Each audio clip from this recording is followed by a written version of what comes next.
بسم اللہ الرحمن الرحیم۔ حدیث نبوی صلی اللہ علیہ وآلہ وسلم۔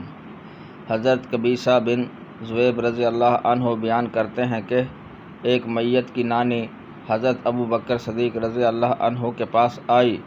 وہ اپنا حق وراثت طلب کر رہی تھی۔ ابو بکر رضی اللہ عنہ نے کہا، اللہ کی کتاب میں تیرا کوئی حصہ مذکور نہیں ہے اور نہ مجھے نبی صلی اللہ علیہ وآلہ وسلم کی سنت سے کچھ معلوم ہے۔ تم لوٹ جاؤ حتیٰ کہ میں لوگوں سے پوچھ لوں۔ چنانچہ انہوں نے صحابہ سے پوچھا تو حضرت مغیرہ بن شعبہ رضی اللہ عنہ نے کہا، میں نے رسول اللہ صلی اللہ علیہ وآلہ وسلم کے ہاں حاضر تھا تو آپ نے اسے نانی کو چھٹا حصہ دیا تھا۔ ابو بکر رضی اللہ عنہ نے پوچھا، کیا اس خبر کے سلسلے میں تمہارے ساتھ کوئی اور بھی ہے؟ تو محمد بن مسلمہ رضی اللہ عنہ اٹھے اور انہوں نے اسی طرح کہا جس طرح کہ مغیرہ بن شعبہ نے کہا تھا۔ چنانچہ حضرت ابو بکر رضی اللہ عنہ نے نانی کو یہ حصہ دیا۔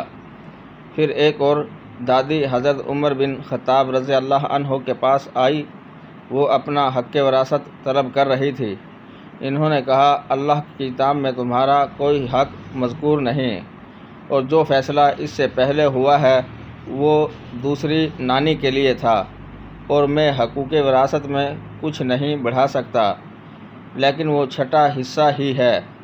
اگر تم نانی اور دادی جمع ہو جاؤ تو یہ حصہ تم دونوں کے مابین ہوگا، اور جو تم میں سے کوئی اکیلی ہو، دادی ہو نانی نہ ہو یا نانی ہو دادی نہ ہو تو یہ چھٹا حصہ پورے کا پورا لے گی۔ حدیث نمبر 2894، کتاب سنن ابو داؤد، درجہ صحیح۔